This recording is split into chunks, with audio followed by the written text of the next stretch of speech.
Hi, I'm Greg Euland with Reynolds and Reynolds, and this is Connected. Today, I get to talk with Kelly Stumpy, who is the CEO and founder of The Car Mom. She's the host of the Carpool podcast, I think jointly with her sister Liz.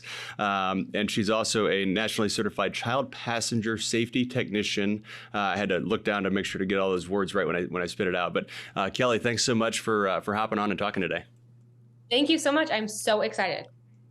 All right, good. So first, I guess let's start with what you do, right? So basically, to me, one of the things that you do that I'm so impressed with is you found a way to really like niche down in a market. So you, and I guess you would probably consider yourself an influencer. Is that fair? Yeah, I would say so. Okay, good. So, you basically have an audience, a target audience that you speak to directly, and you do it really, really well. So, can you maybe just start and elaborate a little bit for everybody on what you do, how it works, and what your audience looks like, what your goals are, that kind of stuff? Yeah, so my name's Kelly Stumpy, but I go by The Car Mom. That's kind of my business name, my Instagram handle, my website. And I started off just reviewing cars for moms and for families. I come from the auto business, so I was always super passionate about cars and car buying. And as my friends started to become moms and I became a mom myself, I was kind of lost at like what car all of us moms are supposed to be buying. So I kind of just looked at the resources I had, which was used car lots and a couple of car seats. And I started just reviewing cars for moms and for families. And I've also kind of expanded my content to cover a lot of car buying and car empowerment for first-time car buyers, for women, for anyone intimidated by the car buying process. I sold cars. I started selling cars in 2016. And I think the same grievances I found that women have with buying cars are the same grievances that I had as a woman selling cars. So I've kind of used that experience as a way to just help people, like kind of demystify the car buying process, empower them, but also empower the dealerships and kind of show what really happens at a dealership. I'm pro dealer. My whole livelihood comes from car dealerships, and I know there's good dealers out there. So I've kind of made it my mission to connect educated buyers to progressive, helpful dealers and make everyone happy. No, that's great. That's great. So when you think about that education of the car buyer, right? And people just don't know what they don't know. They don't know the features. They don't know what's right for them. There's a lot of, I guess, mystery almost behind buying a car still in today's world. You can go online and you can find anything you want, but if you're not comfortable there and you don't even know what questions to ask or what to look for, it's intimidating. So historically, there's been a lot of value that the salesperson in the store has delivered in educating the customer, right? And well, first let me ask, are you still selling cars? Like, are you still a salesperson?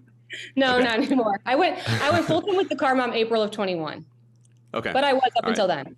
Yeah, so that makes sense. There's actually, it's been, I don't know, a couple months ago, I got to talk with a dealer up in New Jersey, Paul Sansoni Jr., and he's got, a couple stores, but he also does some other businesses. And one of the things that he works with is salespeople doing tier 4 marketing is what he calls it, which is essentially the salesperson markets themselves. And what you're doing to me is similar in a way. Like if you were still selling cars, you're creating your own brand, you're connecting with customers, bringing them into you. So I guess that's a long way to get around to, when you think about that and you think about the dealership and the salesperson, what in today's world is their sweet spot for bringing value, do you think?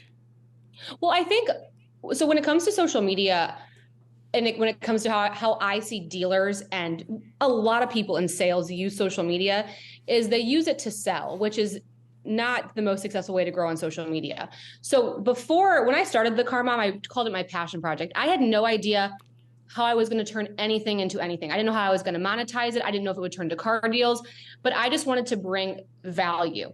And I knew if I brought value, I would get more eyes on my content, which then I would figure out what to do with an audience once I had that engaged audience. So I always say, like, every piece of content you have to put out has to hit at least one of what I call the 4 E's. And the 4 E's are educate, empower, entertain, or engage. So you have, and like bonus points if your content can hit more than one, not to brag, but like sometimes mine hits all 4. And what I mean by that is, like, if you can find an entertaining way to empower someone through a piece of content, that's winning. So like if I can make a funny video about, not even funny, just like a well-done video about the benefits of leasing, well, I'm entertaining and then I'm also empowering. On the flip side, I see a lot of salespeople, a lot of dealerships do things like, happy birthday to our finance manager. And they like think they're on social media and like, it's great. And like, look at this, like we're talking about our finance manager. And I'm not saying we shouldn't wish happy birthday, but I'm saying like that doesn't count as your piece of content that you brought your audience for the day. Saying, check out this lease special. Okay, that does not hit one of the 4 E's. Like, first of all, you know that lease special is BS to the consumer. And second of all, what does that do for them? So instead it'd be like, hey, did you know we have great lease specials? Here are some of the benefits of leasing. Comment below if you have any questions if leasing is right for you. So now you've engaged them, you've educated them, you've empowered them. And that's the kind of content that you need to focus on bringing. And then additionally, it's all about the longevity. I mean, what's so fun about cars is everyone has one.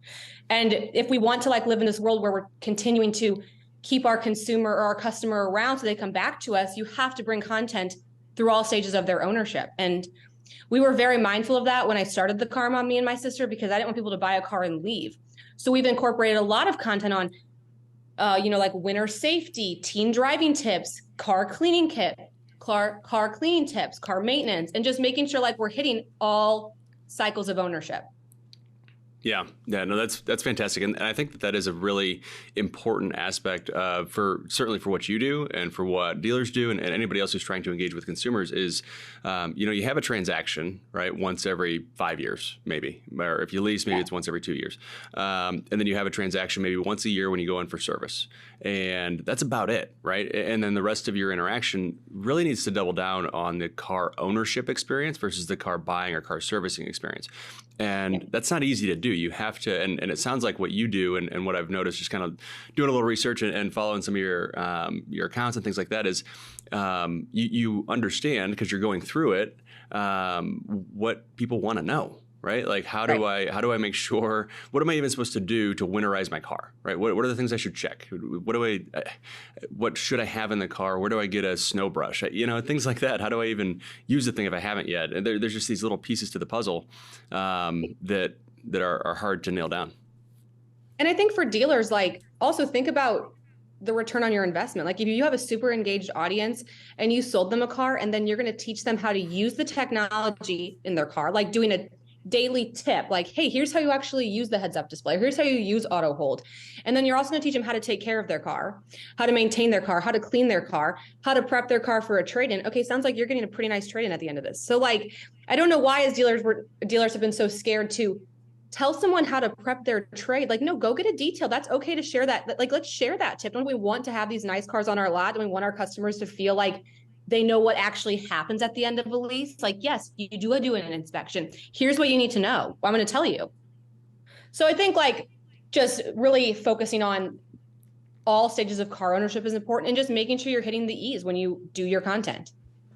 No, I love it. That's good. And I like your E's as well. So say those for me again. Go a little slower so I can write them down. But okay. What do you got? Your 4 E's. So educate. Yep. Empower. Entertain, engage. Okay. So you could see how like, come on in for this $199, lease special. Okay, what does that do? Happy birthday. And again, I'm not even saying you can't do those posts, but you need to be posting 3 to 7 times a week. That doesn't count as one of your 3 to 7 posts. Not even close. No, that's good. It's good advice. It really is, and it's a good just checklist. Like it's easy. Yeah. It's memorable. It's easy. So good stuff. All right, so let's talk a little bit about I don't even want to call it a niche because it's such a broad segment of the population, but moms, right? And specifically, it seems like newer moms with younger kids. My wife and I have 2 kids. They're a little bit older now, 6 and 8, so we're out of car seats and stuff like that. But you still have this market of individuals who in a lot of ways are a great target market for dealers, right? They're probably looking for a newer, bigger vehicles. Safety's a concern, size is a concern, capability is a concern.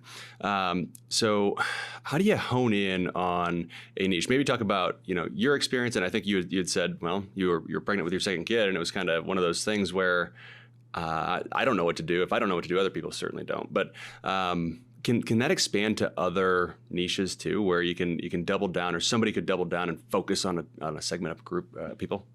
Yeah, for sure. Like I think one of the best ways to discover your niches is just to think about like what your friends and families come to you for. So whether it's automotive related or not, but like, I mean, I was in the auto space and my friends were moms. So it was like, hey, Kelly, I'm about to buy my first mom car. I'm going to upgrade from my Toyota Camry that I had since high school.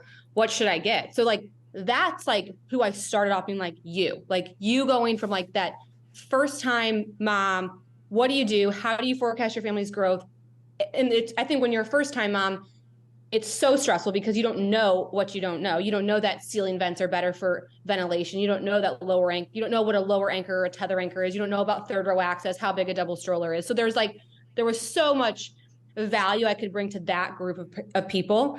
So I think about like what your friends and families come to you for, but then also, I mean, I always say this, like, especially on the dealer side, I think we always hear from customers that they don't know how to use the technology in their car. And like, I would just love to live in a world where it's like, you sell a car to a customer and you're like, hey, make sure you go on my Instagram page because I share how to use all the technology that's in this car. I'm on there every day. I'm showing you what's new. I'm showing you how to upgrade things, how to take care of your Nissan. Turn your brand, like whatever manufacturer you sell for, into your niche. And just whatever your friends and family come to you for. It doesn't always have to be like first of all, there can be more than one. Like that's totally fine. You don't have to like be the only person. If there's someone else doing it, okay, great. You can also do it. There's room for everybody. And then I think like it's sticking to your niche, but then also not being scared to try to make your niche a little bit bigger. So I mean, I've tried to, especially as like I look at myself and my business and my motherhood journey. Like I started off as being pregnant with my second. Well, now I'm pregnant with my third.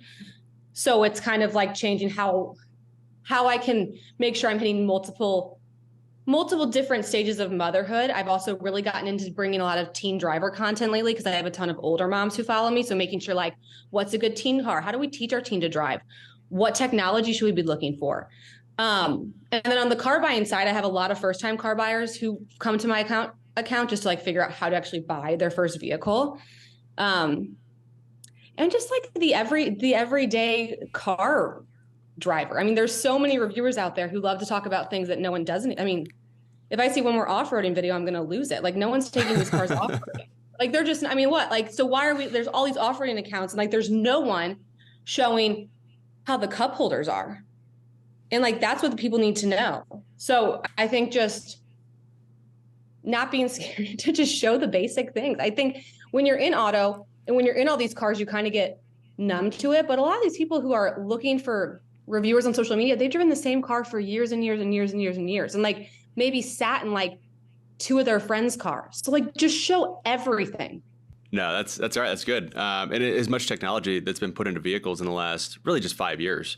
If you haven't bought a car in the last couple of years, there's so much out there that right. you really don't know. You don't know how to turn it on. You don't know how to turn it off. Something as simple as automatic wipers, right? Like, wait, how do these work? And how do I turn them on? How do I keep them on? Or your high beams or, like stuff like that that's automatic now. 100%. You just don't know.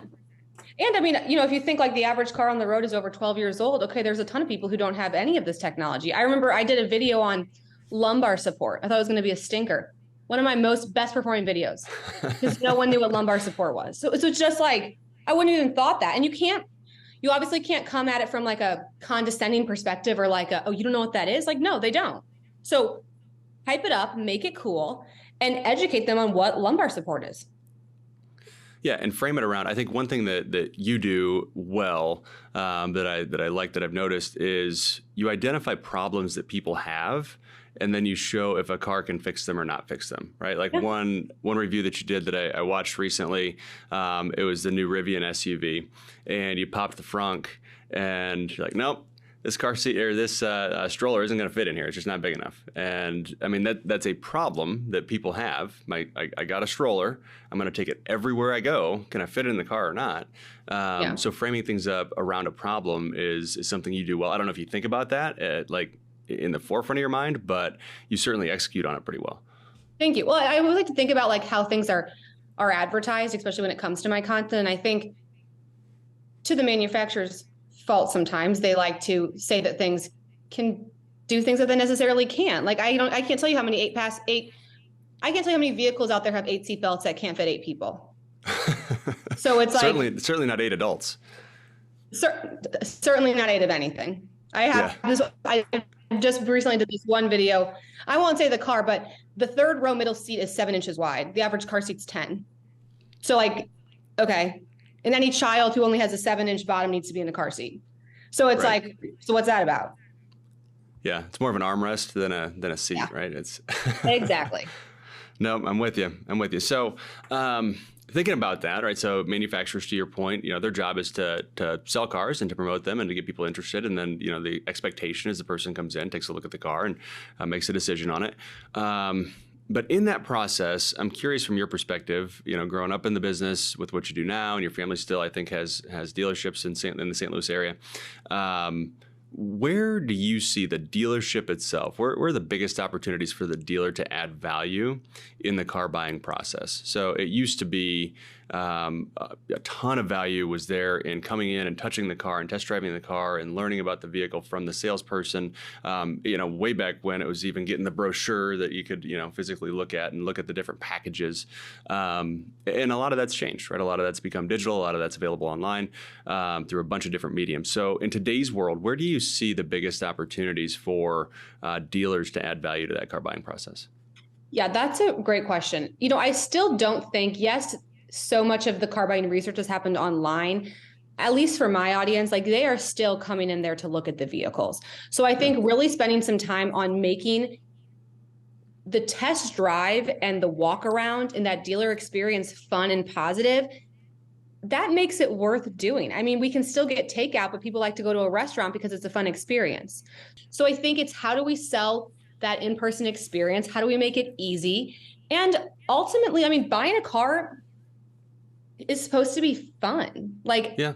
I mean, if you think about going out to buy anything else, like it should be fun, it should be exciting. So it sucks that some dealerships have taken the process and turned it upside down and made it a process that an experience people dread, when it's like no one feels that way about going to buy a new bag or a new purse or like on a shopping spree. They're spending a ton, or even house shopping. They're spending a ton of money. Let's make the experience more fun. So I think that's what we need to be selling. And I think there's still so much room for that. You have to come look at the car. You have to drive the car. You have to make sure your car seats can be installed.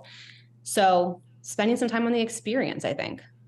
That's good. No, that's good. Good feedback. And I think in addition to that, there's always opportunity to bring value on both sides of the equation, right? So whether you're talking about the consumer, which what you just said is spot on, or talking about the manufacturer, if you're a franchise dealer, talking about the manufacturer and bringing value there, and being that connection to the community, being that personal connection, because you think about, and a lot of what you do, even I think about it in a way where it's like, you can't connect with a business effectively, right? I can't connect with an entity. What I can connect with is a person. And that's where I can go into a store and I can interact with a salesperson or a GM or a dealer or whoever, and I have that personal connection. I can't do that very well with a company. No. No, and it's funny, like my dad, so my family owns 5 car dealerships in St. Louis. And my dad always says, he's like, the manufacturers don't know how to sell cars. He's like, we know how to sell cars. We know how to take care of people. I want to start and end this car buying experience. I want you to be excited. I want to come in and like get razzle dazzled, and I want to be sold on the vehicle.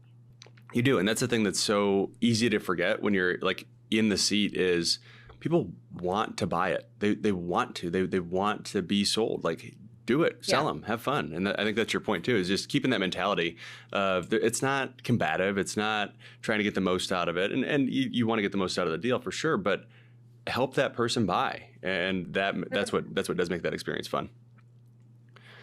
All right. So one thing I just remember this. I was thinking about talking about it at the beginning, but kind of slipped my mind as we got into conversation. So I've read in multiple different places that one of your majors in college was equestrian studies. So is there a story behind that? Like, did you ride horses growing up? Were you? Yeah. How did you get into that? Yeah, I just like I started riding horses when I was 9. I did it for forever. And my parents always like encouraged me to follow my passion. So I was like, oh, I'm going to go to this equestrian college. And I majored in horses, and I literally haven't ridden a horse in 4 years. So I'm still like technically working with horsepower, you could say. Like, but there you no, go. I mean, it was really fun. Hopefully I'll get back into it one day, but it's just like, I kind of fell into the car business when because, when you graduate with a degree with equestrian science, you start to realize, wow, maybe that was a mistake because it's a little hard to find a job. So my dad was like, well, you're going to sell cars then, which I was so nervous about because I had seen my then boyfriend, now husband, try to sell cars failed miserably, didn't last 3 months in the business. And he's an outgoing guy. So I was like, oh my gosh, like if Tyler couldn't do it, I don't think I can do it. But my dad's like, well, do you have a job? I'm like, no, I majored in equestrian science. And so we figured it out.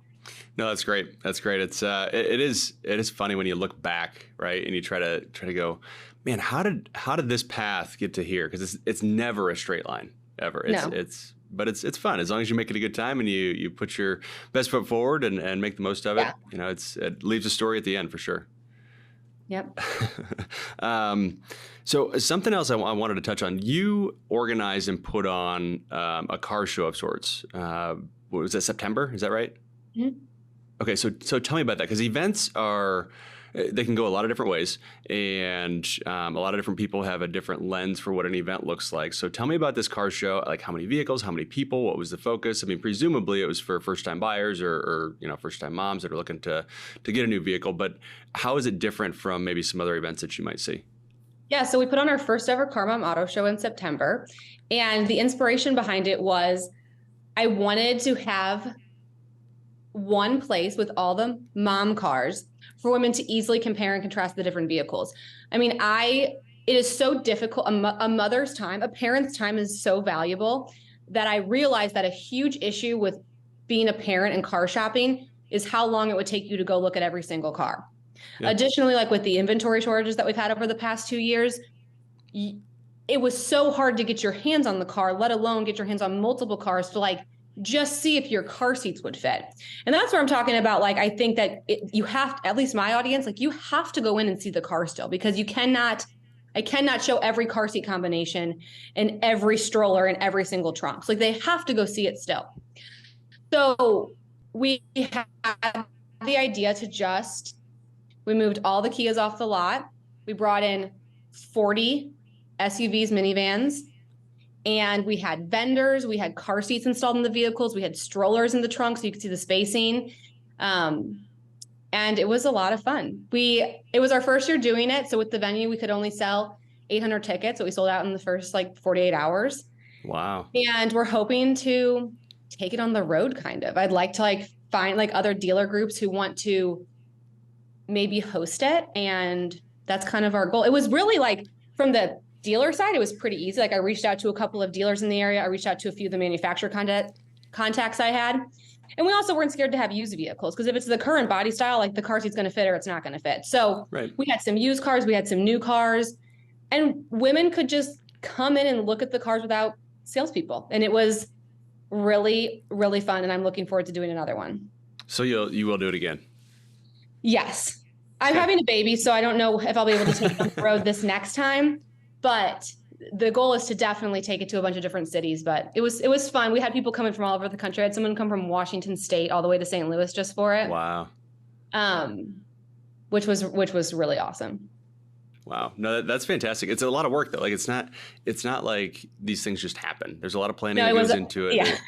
It was a lot of work. And luckily we had some really great sponsor step ups. We had Continental Tire be our gold sponsor for the event, which was amazing to also have a big automotive name sponsor an auto show for moms. It just really validated what we were doing, and that people in the auto industry do care about our little niche. So yeah, it was a lot of work. I had a great team planning the event, helping me plan it. And yeah, I'm hoping it's going to be bigger and better. It was awesome.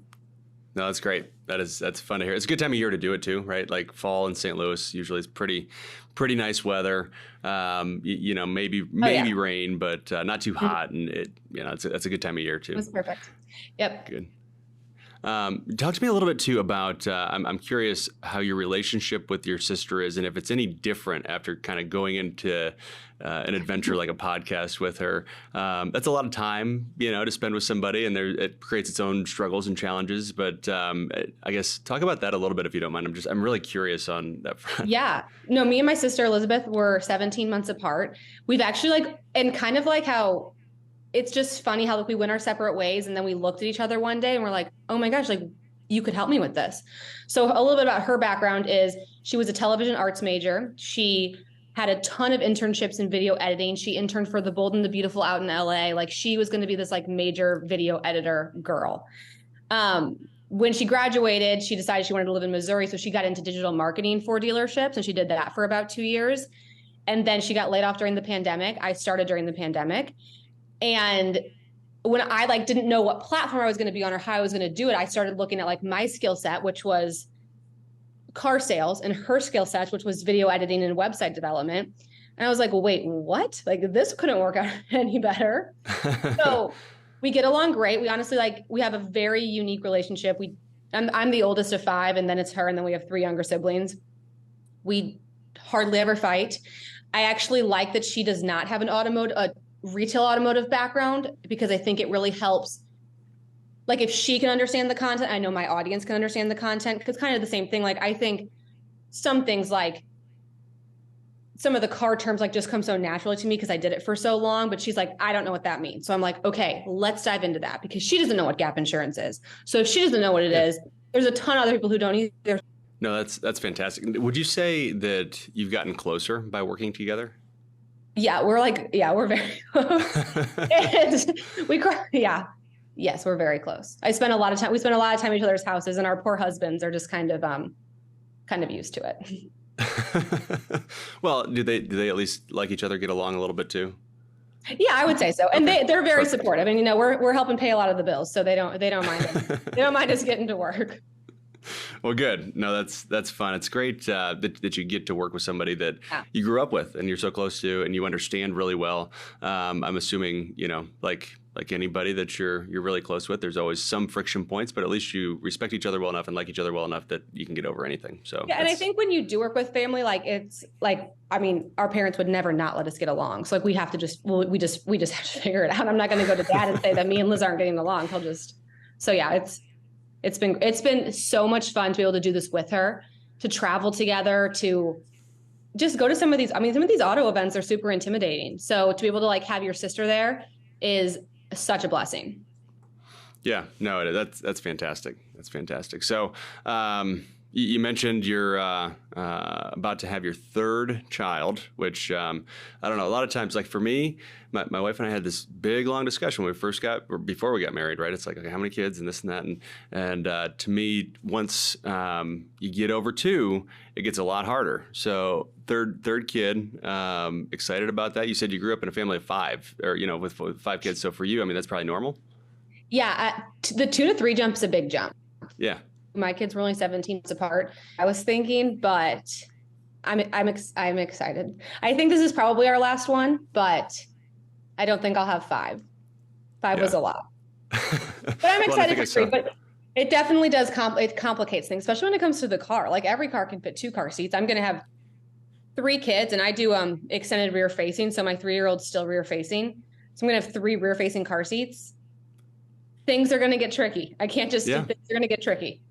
Yeah, no, absolutely. And if I remember right, looking on Instagram, you're having a baby boy, right? Correct. Okay, congrats. That'll be fun. Yeah, I'm exciting really stuff. excited.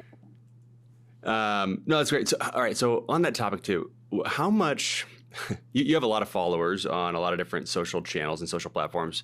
Do you have a line between what you want to share from your personal life and what you don't? Because there's positive, there's negative, but there's also just, I don't know, stuff about you and your family that you may or may not want out there publicly. Like, do you have a line that you draw, or is everything just kind of a judgment and it's, you sort of know when you know? It's a good question. And it's a decision that my husband and I didn't take lightly when we decided to start sharing my family on social media a little bit more, but we have some strict boundaries, like when we have the phones on, when we don't. Like I'll never film my children when they're upset or when they're crying or when they're having a big feeling. Like I would never film that. I don't really talk about my kids' development or anything. I'm very protective over my parenting style, but I do like to share my family and share it when it comes to especially cars, car safety, and car buying. And me and my husband have had the discussion where if anyone were to ever ask me or question my decision, or if my kids were to ever grow up and question my decision, I would tell them that it's such a bigger meaning than just posting on social media. I mean, I've received DMs of women who have lost their husband to cancer, who have lost their father to COVID, who never thought they could navigate the car buying process without a man. And if the way I can connect to them and get my audience out there is by showing my kids every once in a while, showing my motherhood journey a bit, to help women like that navigate an intimidating process, I can look at my kids square in the face and say, well, as a family, we decided to help hundreds of thousands of women. So that's how I feel about it. I have peace with it. I don't No, know it's if a great perspective. so that's my answer. Yeah, no, I like it. It's a great perspective, and it's a delicate one, right? And it's kind of a personal decision and a family decision, and but no, it's great. You have a good grasp on it. I was just really curious about how you view it, No, it's a good especially with question. as big of an audience as you have. So, That's a good question. all right. So Kelly, if dealers, because you work with some dealers too, right? Yes. Okay. How do those relationships work? Like if a dealership wanted to work with you in some way, shape, or form to help get their name out there a little bit or promote maybe some unique inventory they have or something like that, what does that look like for you? And I don't really know how that works. So I am kind of genuinely curious on my own too. Yeah, so we have a program called Karma Preferred Dealerships, and it was basically with the thought of, when I went full time with the Karma, I was getting so many people wanting to come buy a car from me or Yeah. from my family or to ship a car to help navigate the process. And I knew I couldn't serve my community correctly. And such a big pillar of my content and my mission is to connect good family-owned dealerships with good ready to buy customers. Like I just want that car buying process to be more seamless. The benefits of the dealer is you get a website listing, you get an Instagram shout out. I provide content to the dealerships. I also provide survey results. I survey my following a lot. And then I provide those survey results about the car buying experience to my dealers. And then on my following side, the benefit is we have strict guidelines. You have to have a diverse sales staff. So you have to have at least one female on your sales staff. You have to have above a certain threshold on a Google or DealerRater review. And you have to pass a personal interview with me or my sister about your sales process, explaining why you want to be Car Mom Preferred, how your sales process works, how you're different. And if all those things pass up, then we decide to partner. So we have about 25 dealerships right now across the country, which is awesome. Hoping to get more. And really it's just trying to connect people. Like it's not really like a money thing or a profitable thing for me. I just really want to serve my community as best as I can. And I want to empower both the consumer and the dealership. Yeah, that's great. That's great. And there are so many vehicles out there and so many choices out there. It's almost a requirement to have a network to be able to connect people to the right dealer that has the inventory that they want, right? You don't want people to have to settle necessarily. And we think like what we offer the dealership is like a really good buyer. Like these buyers, they've watched my reviews. They know, so like they know, I mean, they're easy deals. Like they know what they want. They know what they want to pay. They know what their trade's worth. I'm not saying like it's the deal you're going to make tens of thousands of dollars on, but that's not the point. But they're going to be a good, loyal customer.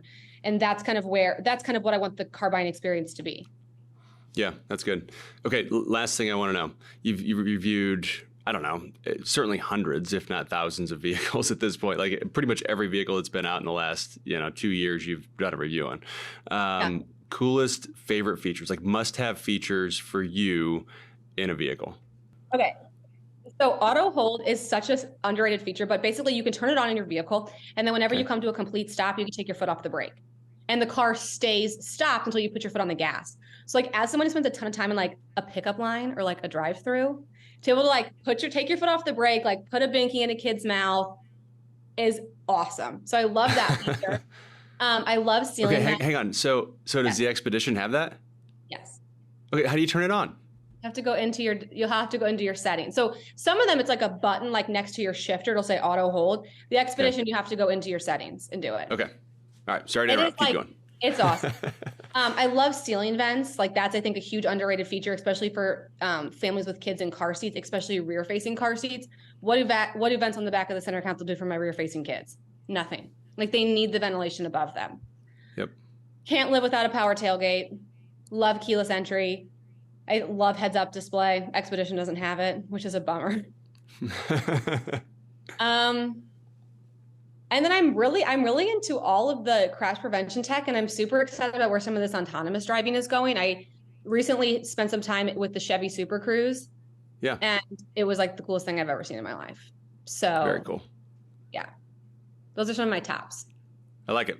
I've been spoiled recently. I mean, I can't imagine, especially coming up on winter here in Ohio, not having a heated steering wheel. As pampered as that sounds, like that's a nice little feature. Such a good feature. We could just wear gloves, but like, no, I'd rather just have it heated. Oh yeah. All right. Well, it's been great talking to you and getting to know you. What haven't we talked about that you want to? Anything else you wanna dive into at all, or anything you want to touch on that we haven't had a chance to? Oh, I don't think so. I mean, definitely if anyone wants to go check out our podcast is called The Carpool. It is a super fun automotive-ish podcast where we basically just talk about, we take like a pop culture spin, I think, on some of the hottest stories in automotive. Like automotive is so interesting to people, and it's such a easy topic to cover because it's like not very controversial. So we've been able to just talk about like the craziest things happening in auto and just have a lot of fun with it. So I would say like check out my podcast, The Carpool. Follow me on Instagram, subscribe to my YouTube. And if any, like tag me in your content, like if any dealer or salesperson wants to start making content and tag me in it, I love to reshare things that is valuable. Like about to go on maternity leave. So like if someone else could create some good content that I could just reshare, that'd be helpful. There's a challenge. No, there you go. That's great, and we'll link to all your Thanks. all your stuff in our show notes and all the channels that we're on too. So we'll make sure to get you links there. All right. Well, Kelly, it really has been great to talk with you. Great to get to know you a little bit. Appreciate you taking time. Best of luck as you go into baby number 3 here, and you said about 6 weeks. So good luck, and I'm sure we'll hopefully have the chance to touch base after you've had that baby and see how things are going, and make sure that Expeditions fit in those 3 car seats wide. All right. Thank you so much. All right. Thanks. Have a great day. Well, that was a really fun and different conversation with Kelly Stumpy. Appreciate her hopping on. And like I said, when we were chatting, we'll make sure to link to how to connect with her in the notes. So if you're interested, make sure to click and get with Kelly. Before we hop off, don't forget, you can watch or listen to all episodes of Connected on YouTube, Apple, or Spotify podcasts. And make sure to hit subscribe so you're notified every other Wednesday when new episodes are released. Thanks so much and have a great day.